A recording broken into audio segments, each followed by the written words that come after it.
All right, I think we are live now. All right, we'll give it a few seconds here for folks to start joining us. I feel like we should be engaging in revelry already. Yes, the revelry is going to be starting very shortly.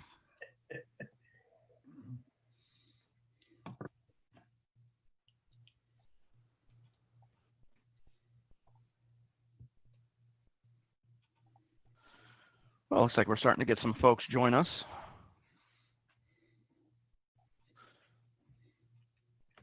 Well, as folks continue to tune in this evening, I hope you all had a wonderful Independence Day weekend and took some time to have some family gatherings, perhaps, some barbecues, some picnics, maybe seeing some fireworks. But welcome back to another installment of Rev War Revelry. I am Dan Welch. I'm a historian with Emerging Civil War, as well as a National Park Service Ranger at Gettysburg. Joining me tonight, I've got Mark Malloy, National Park Service Ranger and ERW historian. We have a very special guest tonight, Savannah Rose, who is also a National Park Service Ranger and historian at Independence Hall, which is really going to focus a lot about our discussion tonight. And then joining us with us as well is Dr. Chris Makowski of Emerging Civil War, who's going to be sharing with us this evening on this Rev War Revelry about the 4th of July and the events that will take place leading up to July 2nd and 4th, 1776. So for those of you that are tuning in with us tonight, our topic is just a day old, if you will, yesterday being the 4th of July, the day that we celebrate independence.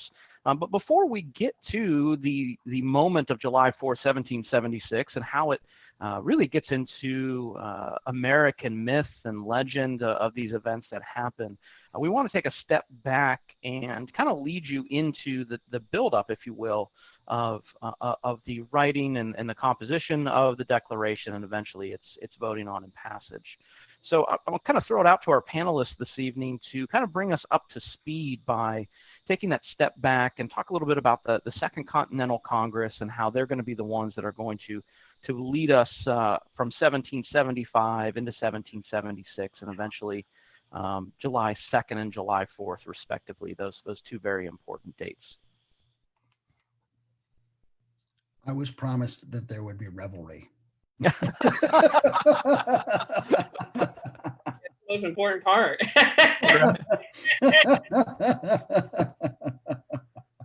Cheers.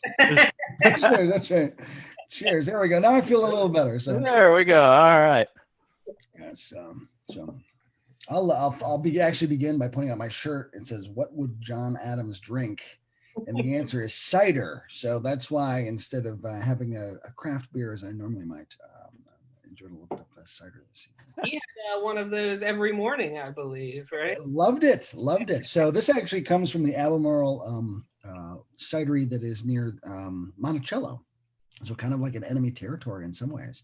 And just a really nice favorite of John Adams. I'm a John Adams fanboy. I have John Adams on my desk. A little grouchy, but big Adams fan. And so for me, the 4th of July story that Dan, that we're kind of working up to tonight is really a testament to, at least as I see it, the drive of key individuals who have a vision, and they've got to try to somehow get national will to go along with that vision. And Adams, of course, being one of the foremost folks who are part of that drive. They'd gotten together for the First Continental Congress at Carpenter's Hall in Philadelphia, which is just down the street from Independence Hall. Savannah can run circles around me talking about those sorts of things, so I'll let her be the expertise. But that First Continental Congress was really just a chance for folks from the colonies to get together and see if they could, in many ways, speak the same language. Are we all on the same page? What's this all about? What are our common concerns? Is there even a need for dialogue? Are we having the same sorts of issues?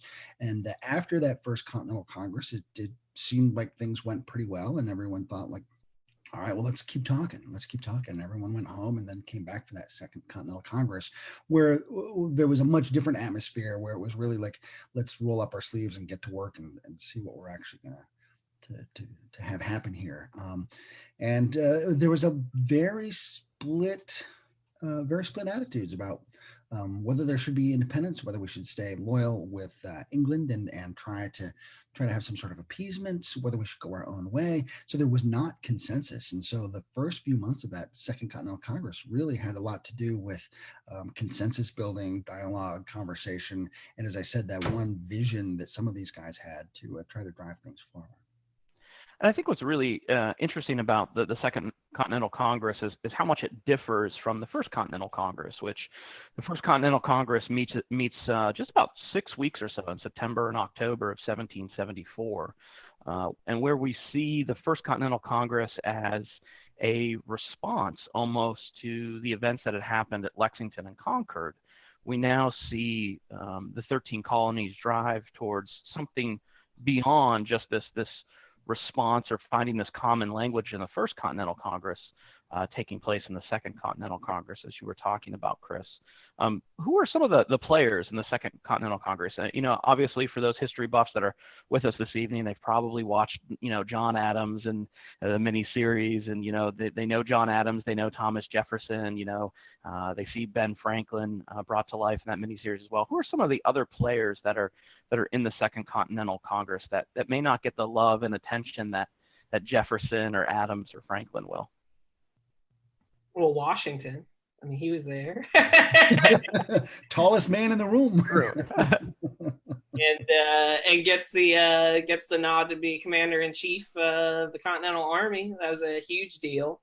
But as you guys were both mentioning earlier, I just think it's fascinating how slowly it seemed the whole idea of independence seemed to be taking form, and that it was no foregone conclusion, especially even at the beginning of the Congress, that was going to be what they were going to end up doing. And then even through the fighting at Lexington and Concord and things like that shortly thereafter, there's still people hoping there's going to be some sort of reconciliation between the two sides, and there's not going to be total independence. So I think that's pretty interesting. But as far as players, I think Washington, he stands out. Of course, he's in his military uniform. He's known for his military darings during the French and Indian War. And it's also really important, too. You mentioned all these different colonies from Georgia all the way up to Massachusetts, and trying to get them to come together on something, being the fact that George Washington's a Virginian. John Adams is going to go ahead and nominate him. I think that's going to be important solidarity between North and South early on in what will be this long drawn out conflict ultimately for independence. But I just think it's really fascinating that independence was kind of a dirty word leading up to it. And of course, I think the events that were surrounding them, and basically how King George and how the British government had responded to the events that were going on, kind of drove the Congress in this direction. So, I mean, we love our homeboy Ben Franklin. Yeah. He came coming into the Second Continental Congress, and one of the things that people are really surprised about is Ben Franklin is already kind of at the end of his life by the time he comes into the Second Continental Congress. He's in his 70s or 80s.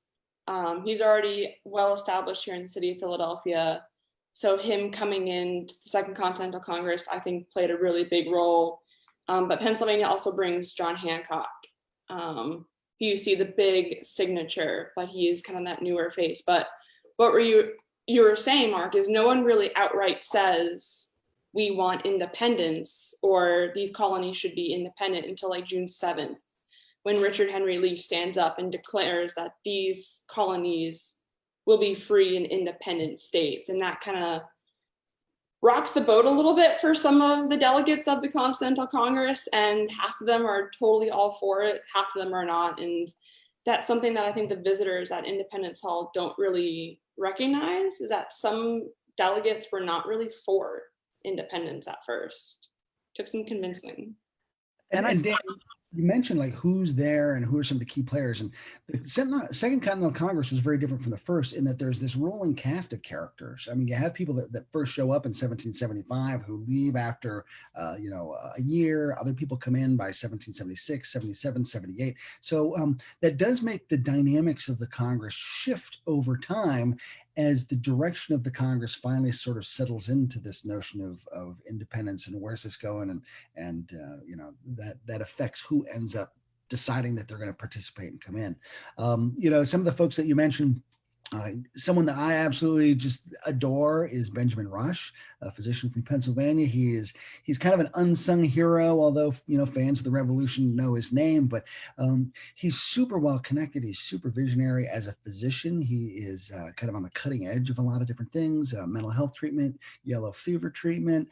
He's got a lot of quackery to him as well. But his personal relationships do a lot to bring people of very disparate attitudes and backgrounds together. And so I really love Rush. Sam Adams, America's favorite brewer, probably also another key person who's there. And then, as I said, just kind of this rolling cast of characters. And I think, one of the things that gets lost is that for the history of the Second Continental Congress, it almost seems like they're a one-act show, that they're the Freebird of Leonard Skinner, that they get the Declaration of Independence going, but they are under such an immense amount of pressure and weight. The Second Continental Congress, more so than the First Continental Congress, is almost serving as a de facto national government. So not only are they trying to speak this common language, find common ground, move the 13 colonies towards independence, but they're also, working on raising an army, supplying and outfitting an army. They're working on appointing diplomats and writing treatises. I mean, the list goes on and on and on. And what you're mentioning too, Chris, is they're doing this all while there's this rolling cast of characters. You take a look at people like Peyton Randolph, who is elected as the president of the Second Continental Congress, but later is going to have to leave within just several weeks after the Second Continental Congress beginning. He heads back to Virginia. So they're doing this all against a very complex backdrop of varying avenues of work to be done, and all doing it from a centralized location in Philadelphia. Well, and the key thing to remember too is that when they got together the first time, they weren't even sure that people were going to get on board. Like, things are happening around Boston. Is that really the concern of South Carolina? And so that was a huge question. And, in retrospect, it seems inevitable, and you've got guys like Patrick Henry, Give Me Liberty or Give Me Death, and the Boston Tea Party, and all these different great episodes from history that make it just seem inevitably, of course, we're all going to come together.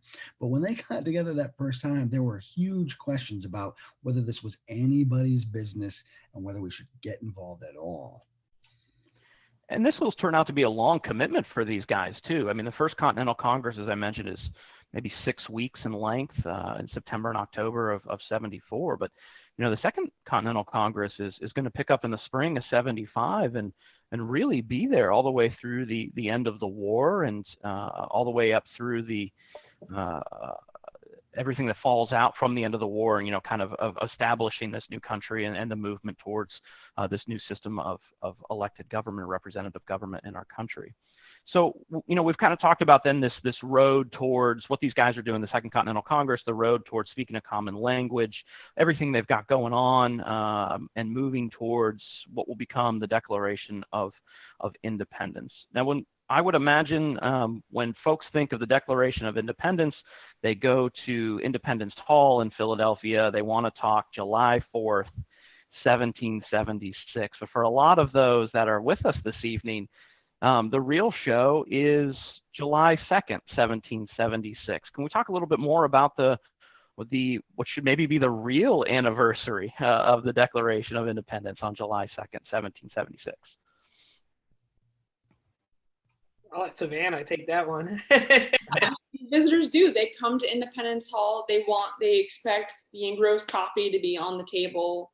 They get barely upset when it's not. And they want to celebrate the 4th of July here in Philadelphia every single year. However, what you're saying, Dan, is you're right. July 2nd is kind of the bigger day almost. So after Richard Henry Lee makes this proposition that these colonies will be independent, that's when the Second Continental Congress creates this committee to make this draft of a document. And on it, you have John Adams of Massachusetts and our boy Ben Franklin, you have Roger Sherman of Connecticut, Robert Livingston of New York, and of course Thomas Jefferson of Virginia. And while they are drafting this document, everyone's still kind of going back and forth on whether or not they want to vote in favor of even declaring independence altogether. And it's on July 2nd that the Second Continental Congress votes to adopt Richard Henry Lee's resolution for independence. And that's the day that John Adams said would be celebrated with pomp and parade for eons to come. And yet on July 2nd, in today's world, it's kind of skipped over. That's the day, you go get your last remaining hot dogs for the 4th of July picnic. And you go to Gettysburg to see Joshua Chamberlain at Little Round Top. Joshua Lawrence Chamberlain stormed down Little Round Top, exactly. But it's actually on July 2nd when they actually decide that they're going to move forward with not only declaring independence, but severing those political connections with Great Britain. And that's when they agree that they're going to produce this document. The document for the next couple of days and then argue over every single word of it. Thomas Jefferson is writing it at the Jacob Graff House, which is on 7th and Market Street. You can still visit it. It's like a recreation of it today. Can't go inside. It's been closed for a while, but still neat to see. But July 4th, that's just when they approve the wording of the document. That's the date that's on the document. But July 2nd is actually the big day, and that's the staff among independents celebrate that as Independence Day, not really July 4th. And I think that the difference between those two dates is so symbolic of the difference between Adams and Jefferson, because Adams always looked at the kind of the work and the nitty gritty and what does it actually take to get done, and Jefferson was about kind of the big gesture, the theatrics of it.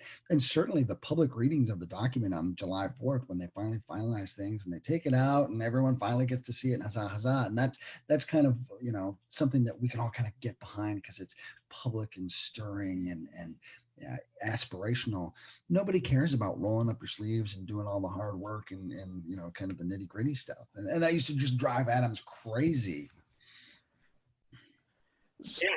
So Savannah, can you kind of set the scene for us on July 4th? Then you were talking a little bit about, this, as Chris mentioned, this nitty gritty work that's taking place on July 2nd and July 3rd.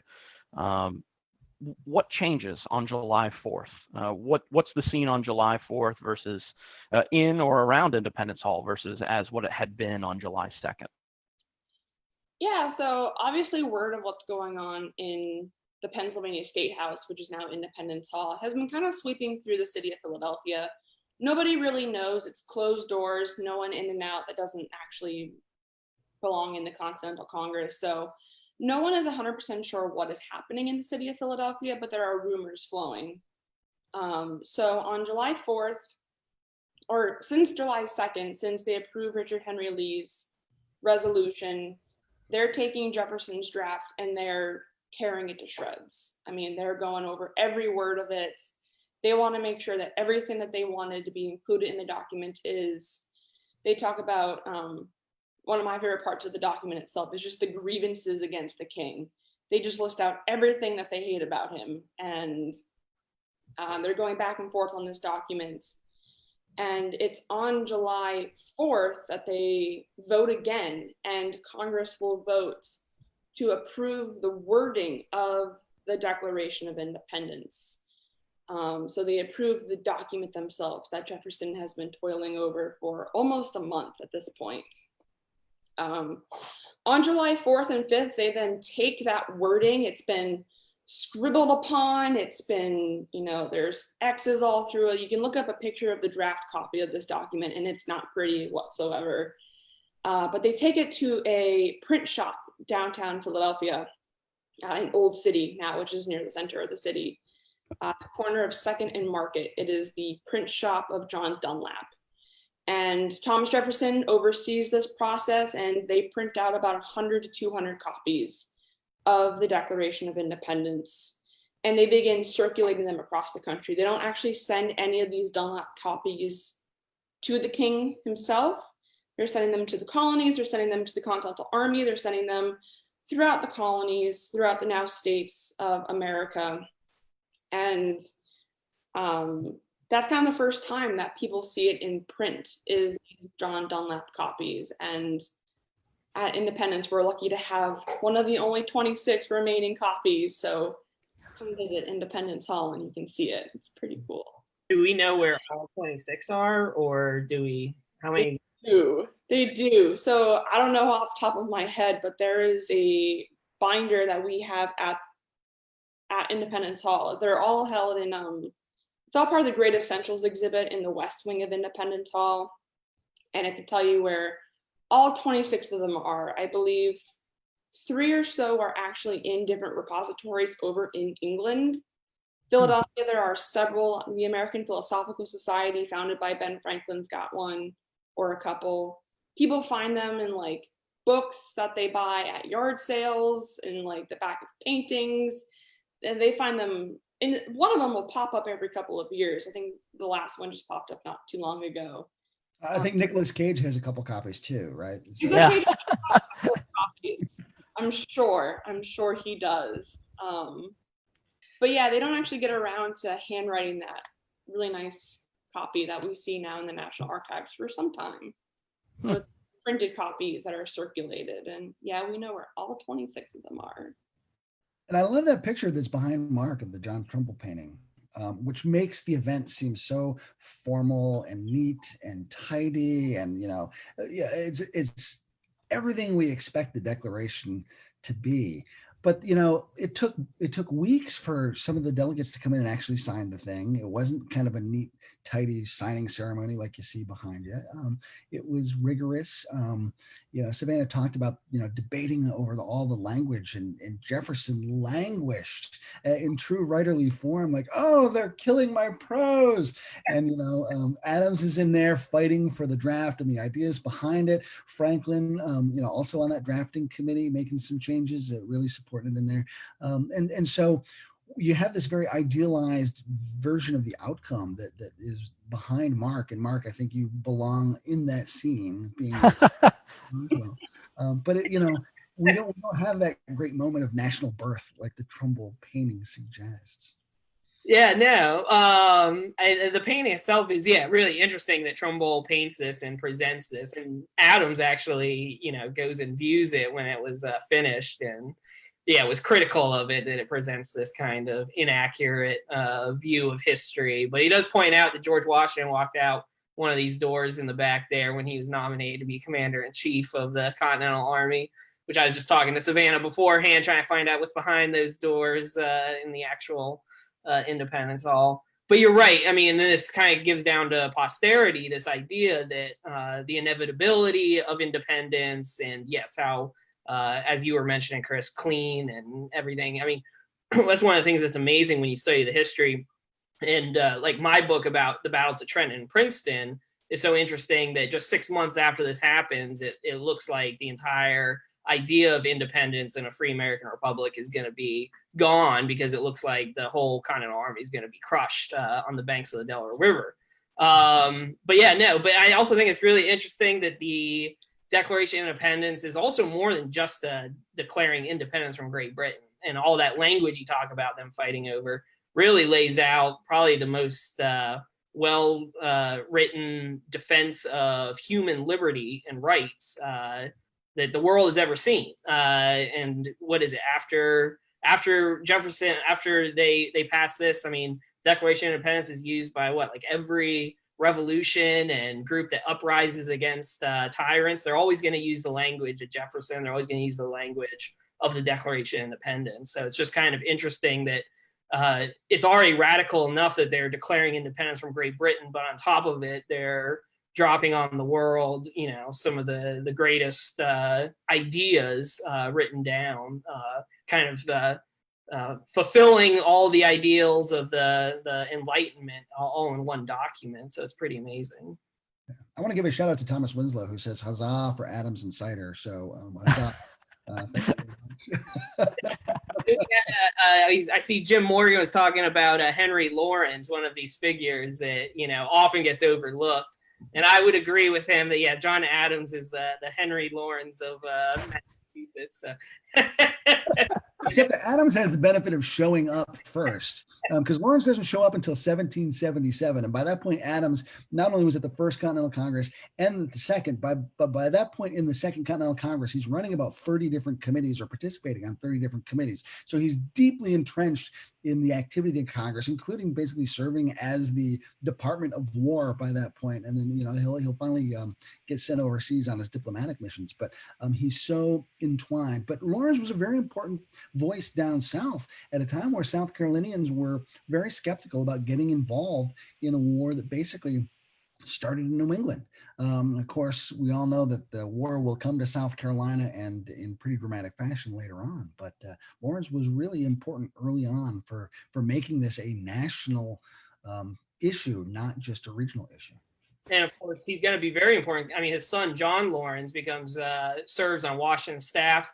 And it's through that kind of influence is going to be important in making sure Washington can maintain, when he's under attack constantly by numerous members of Congress while he's trying to maintain control of the army.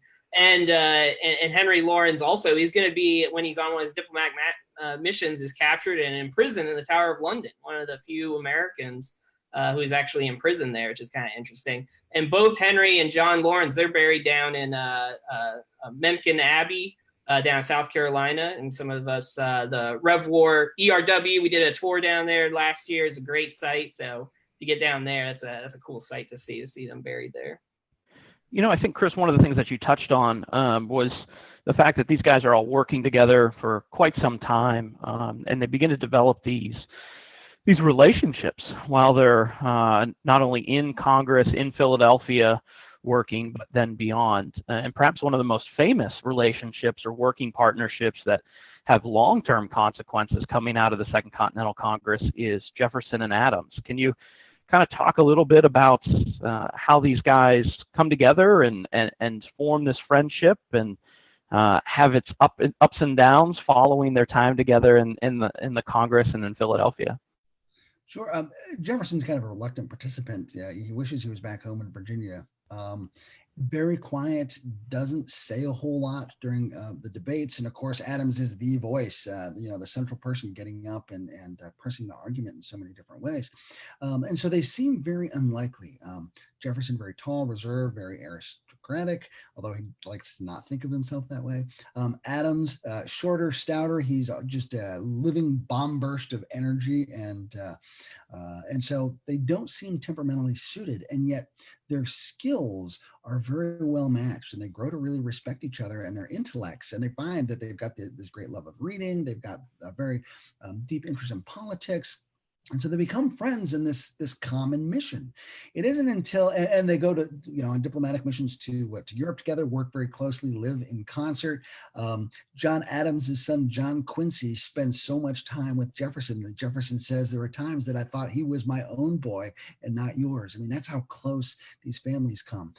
Abigail Adams, John's wife, spends a lot of time with Jefferson's daughter, Nabby. And so, they become very, very close and intimate. It's not until politics arise after the Constitutional Convention that the two of them really find themselves on opposite sides of the aisle. When they have that common vision for independence, everyone's able to kind of get on board with that. But then what does independence mean?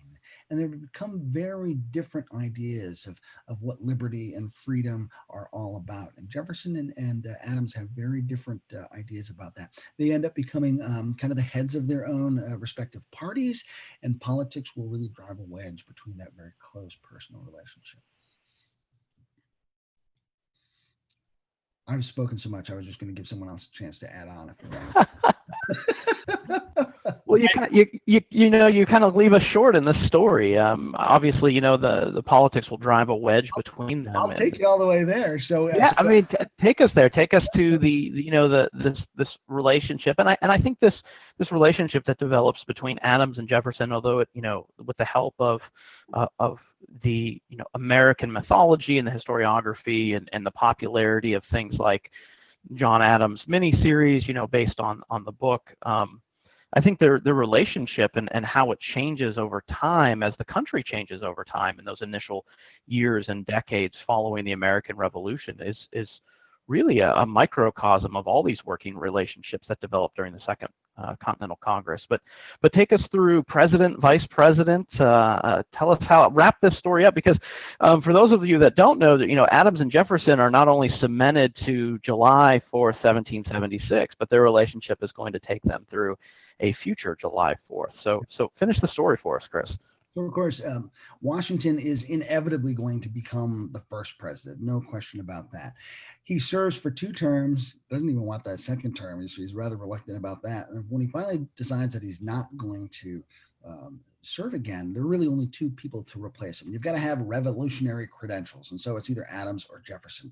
A pretty contentious election, but Adams will end up winning by a narrow margin in the Electoral College, and he will serve 4 tumultuous years. And Jefferson essentially dodges a bullet by losing that election, because whoever's going to take over for Washington starts to inherit this growing political dissonance. The common camaraderie of the revolution is finally dissipating into these different visions. Washington even says, "I'm fairly out and you're fairly in. Let's see which one of us is happier." Adams finds himself in this very tumultuous political environment, does not really have the temperament for it, does manage to keep us out of war from France, but he loses the election of 1800, which Jefferson characterizes as a second American Revolution. Because of Washington's stature, because of Adams's proclivities or disposition, the chief executive seems to be almost monarchical, and Jefferson really wants a more democratic tone. So when he becomes president after a very, very bitter partisan election, which people who are worried about today's politics and the partisan should go back and look at the election of 1800. The 2 of them become estranged. And I think probably I should back up. When Adams is elected president, Jefferson, as the second place winner, becomes vice president. And Adams brings Jefferson into his council and says, "Listen, I want you as part of the team." As vice president, Adams didn't do a whole lot for Washington, but he really wanted Jefferson to be a working part of the administration. And Jefferson says no. Because he really feels like he, in consultation with James Madison, needs to lead the political opposition and can't effectively do that from within the administration. And in a pivotal moment in American history, I think that's often overlooked, Jefferson says no. Imagine what could have happened had those 2 men worked together. So Jefferson, when he finally becomes president, Adams, very bitter, goes back to Massachusetts. The 2 of them don't speak for years. And Adams just kind of wallows in his bitterness for a long, long time. Jefferson has some successes, has some failures as president, goes off to Monticello after his presidency, retires. And it's really Benjamin Rush, who's been friends with both of them, who kind of connives the 2 of them into corresponding with each other. And they both sort of realize what's going on, but by that point, both men have sort of retired into their sage years and are really kind of putting the past behind them and really rekindle their friendship. And so through a correspondence that is absolutely wonderful to read, it is just rich with just great writing. The 2 of them do rekindle that friendship, and they write for posterity. They're writing to each other, but they know they're really writing to history, and they're able to kind of make their cases for their 2 competing visions of what independence really meant. And those are questions that we can still grapple with today. And I think that's one of the brilliant things about the American experiment is that, here we have these 2 great founders who had very strong differences about what it meant to be American, and we're still kind of having those same discussions today. The fact that we're able to codify and encapsulate those into our system rather than breaking out into violence, I think was just a real blessing. I think one of the things that we've kind of skirted around as we've had this conversation is, we talked about all these different figures that play a role in bringing the country to independence, those that have something to do with the July 2nd and July 4th moments in history in 1776. But perhaps the most towering figure in the room, if you will, is what we refer to as Independence Hall today. Savannah, can you tell us a little bit about the building itself and it's going to house these monumentous events of 1776?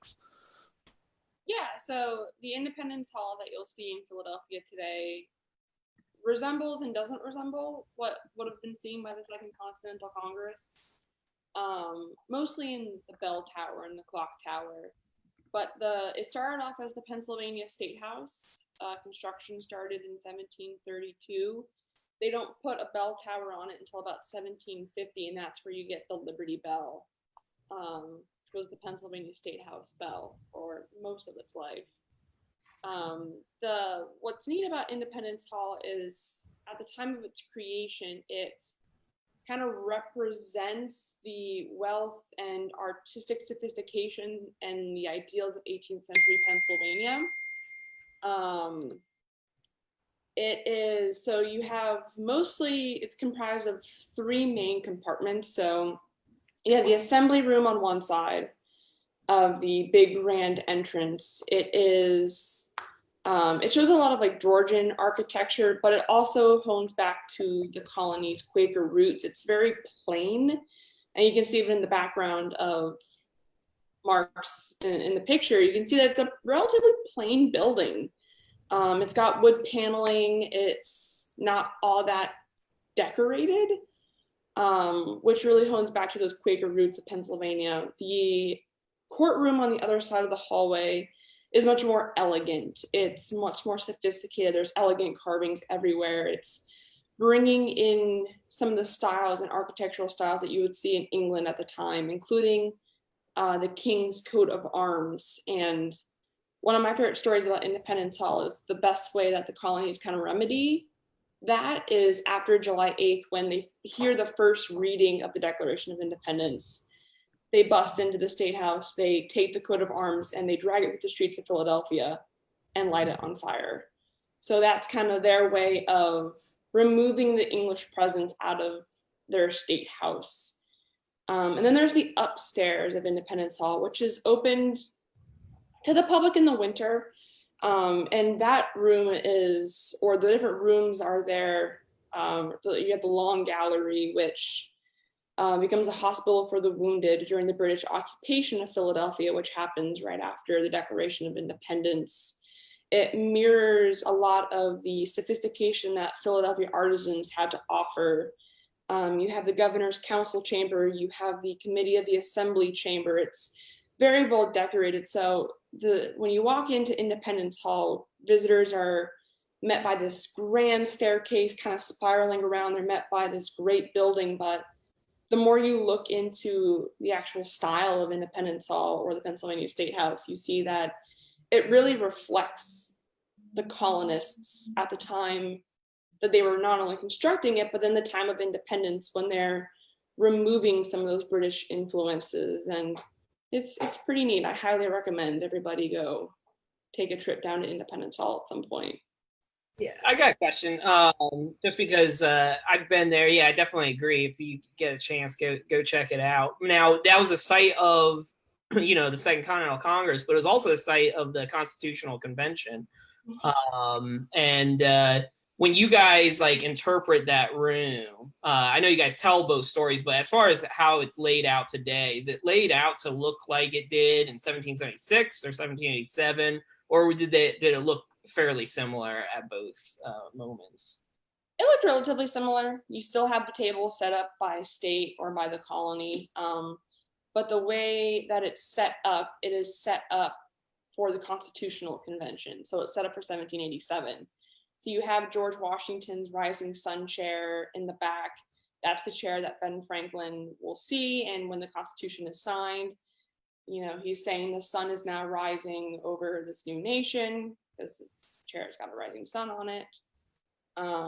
So the room is set up for the Constitutional Convention, but they do look relatively similar for both events. And Independence Natural Historic Park also, they operate, you mentioned the reconstruction of the Jefferson house that he wrote the Declaration. You guys have sites all over. Everywhere. I was going to say, one of my favorite sites is just behind Independence Hall in Washington Square Park, and is the tomb of the unknown Revolutionary War soldier, just because that was a burial ground and the very real impact of these ideals that are laid out in Independence Hall on July 4th. And then the actual cost of that through the blood and suffering that's going to happen throughout the war, I think is a great juxtaposition of those two, the ideals and then the cost of the war. So I think that's pretty neat.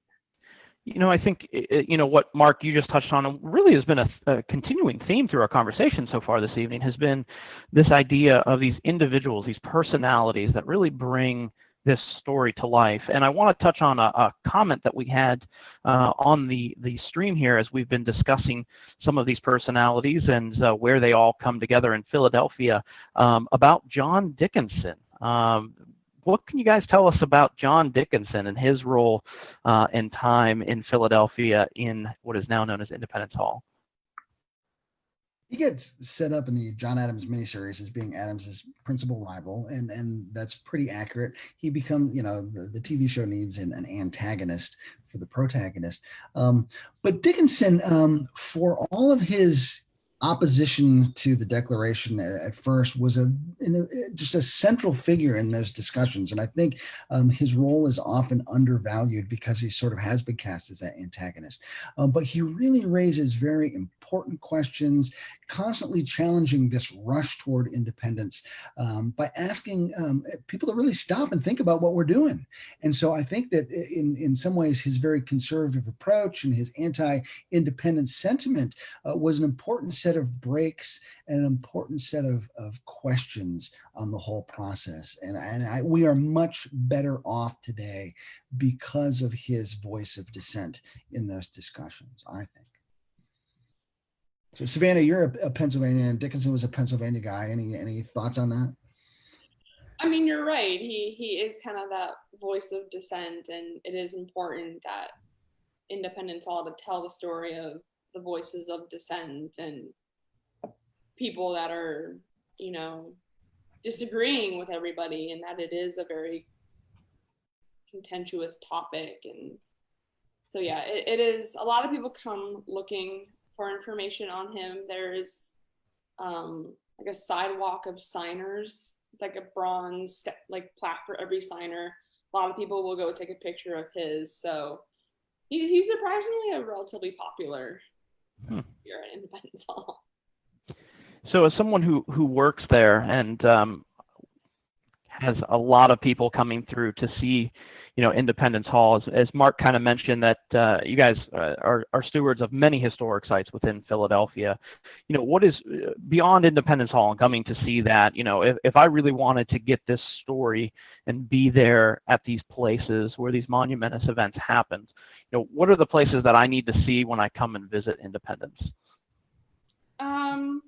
I definitely recommend before planning a trip to Independence, check out our website. Things are changing all the time. Buildings are closing, opening, random times of opening and closing, especially now. But Independence Historical Park does have a wide variety of structures and buildings and cultural resources like Washington Square Park that we operate. So obviously we operate Independence Hall. We operate within, everything's kind of blocked off in sections. So within Independence Square, you have Independence Hall, the West Wing, which is where that Dunlap copy of the Declaration of Independence is held. Next to it, you have Congress Hall, which will be acting essentially as the House of Representatives and the Senate for the new nation after the Constitution is created in 1787. So that's pretty much the nation's first Capitol building, and it's luckily here in Philadelphia. On the other side of the square, we have Old City Hall, which was the first Supreme Court building. We, of course, have the Liberty Bell. That is probably the number one thing people come to see. It's got a long exhibit area, which I highly recommend reading before going to see the Liberty Bell. It actually explains how it got the name, the Liberty Bell. But we also operate a lot of places related to Ben Franklin. So we have Franklin Court, which was where Ben Franklin was living. The house that he lived in has been torn down since. So we have a viewing area into the remnants of the house, the foundations of the house. We have the Ben Franklin print shop, because newspaper printing, that's the first thing that Ben Franklin does in his life that really gains him some notoriety. We have the Ben Franklin Museum. We have the first and second bank of the United States of America. The first bank is not open currently, but has plans to be opened up relatively soon. The second bank operates as a portrait gallery, so you can see hundreds of portraits done primarily by Philadelphia artists, including Charles Willson Peale. So if you type in Charles Willson Peale, you see these portraits. Most of them are at Independence. We don't own Carpenter's Hall. Carpenter's Hall is owned by the Carpenters Company, who built the building and who built most of the furniture that would have been in the Pennsylvania State House. But that is right across the street from Franklin Court that you can go see. We have other sites. We have the Tadeusz Kosciuszko National Memorial, the smallest national park in land size. It's, I think, 0.02 of an acre. We have the Edgar Allan Poe site. So we have all types of buildings. The majority of the story that we tell is the founding of the country, the birth of America. So you have a wide range of things to see. You can do it in a day. You'll be exhausted, but if you can spend more than one day in Philadelphia, I highly recommend it, because the city's got a lot to offer. Absolutely. And I think that's one of the things that, is so important when we talk about, all these places and these monumentous events is to go there and to really experience that history firsthand. Well, as we come to an ending this evening, I want to bring us back to a bookend that we started a little while ago, and that was the relationship of two individuals that really blossoms out of their time together in the Second Continental Congress and the events of July 2nd and July 4th, 1776. But it's another July 4th that is going to have just a moment of reflection for how far the country had come as we had moved into the 19th century. So as we talk about another July 4th in the history of the independence or the Declaration of Independence thereof, Chris, can you kind of give us that moment of this story that wraps up of these two famous individuals from July 4th, 1776, all these years later? So when the Jubilee comes up for the 50th anniversary of the Declaration of Independence, there are only 3 signers who are still alive, one of whom is John Adams, and the other of whom is Thomas Jefferson. And of course, all eyes turn to the former presidents, the 2 men who served as the voice and the pen of the revolution. Benjamin Rush called them the 2 poles of the American Revolution. And, Adams, by this point, who generally had a pretty pessimistic view of the passions of the people, he's chilling out in his old age and just kind of enjoying being the great sage of Quincy. And everyone wants him to say something about the upcoming the 50th anniversary. And unfortunately, by that point, he can hardly hear, he can hardly see, he can hardly walk. He has no teeth, and he declines an invitation to be at the big celebration. But he does say, "Independence forever." And the committee's like, "That's it? Don't you want to add something to it?" And he says, "Not one word." And for the 4th of July, I always post that on my own Facebook page. Independence forever. That said it all. Jefferson, at the same time, also in failing health. By the middle of June, he realizes that he's dying. He's got an inflamed prostate. He also can't hear. His doctors really aren't able to do much for him. He's taking laudanum pretty regularly. And he, however, he's invited to go to Washington, D.C. for the big celebration, and he pens kind of this just beautifully eloquent final message. He waxes poetic as he is wont to do. And I'll just share with you kind of the central part of that sentiment, and let me apologize for reading. But he says, "All eyes are opened or opening to the rights of man.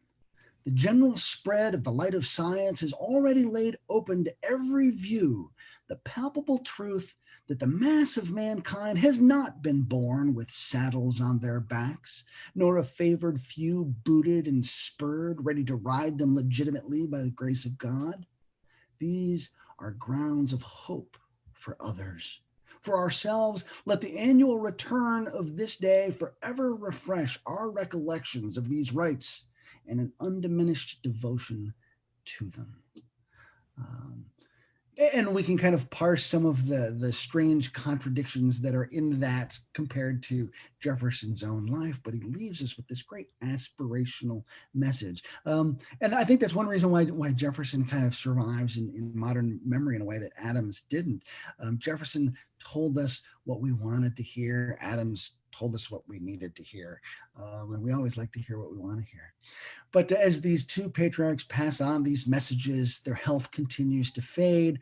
And by the 3rd of July, both of them are in such failing health that doctors on the 3rd don't even think Jefferson's going to survive the day. Several times as he's lying in delirium, he asks, is it the 4th yet? And finally, he does make it to the 4th. And about 12:50 in the afternoon, on July 4th, the 50th anniversary of his great work in the independence of the country, Jefferson finally dies. Meanwhile, in Quincy, Massachusetts, several hundred miles to the north, Adams is also on his deathbed. He's a little amused at all the people that are kind of coming in to see him. And there's an apocryphal story that Daniel Webster comes in to see him on the 3rd of July and asks how he's doing. And Adams supposedly says, well, not very well. I'm living in an old house and I don't think the landlord plans on fixing it back up. So on the 4th, as he's lying in bed, the day goes on, he fades in and out of delirium. But by the evening of 6 o'clock, he wakes up one final time and he says, Jefferson survives. And then he dies just 5 hours after Jefferson, who had preceded him in death. So the two men most responsible for the independence of our country die on the 50th anniversary of the Declaration of Independence on July 4th, 1826. No novelist would dare try to create a coincidence and feel like they could get away with it, because it just seems beyond the pale that such a thing could happen. But Americans saw this as divine intervention. If there was a divine message, here it was. These two men dying in concert on that very important and special anniversary. Easy. Independence forever. Well, for those of you that joined us this evening, we want to thank you for taking some time out of your Independence Day weekend and festivities. We'd like to thank those of you that have joined us, as well as our panelists tonight, Mikowski, Savannah Rose, and Mark Malloy. Please join us again next Sunday for another edition of Rev War Revelry. We look forward to seeing you then. Take care and enjoy the rest of your evening. Thank you.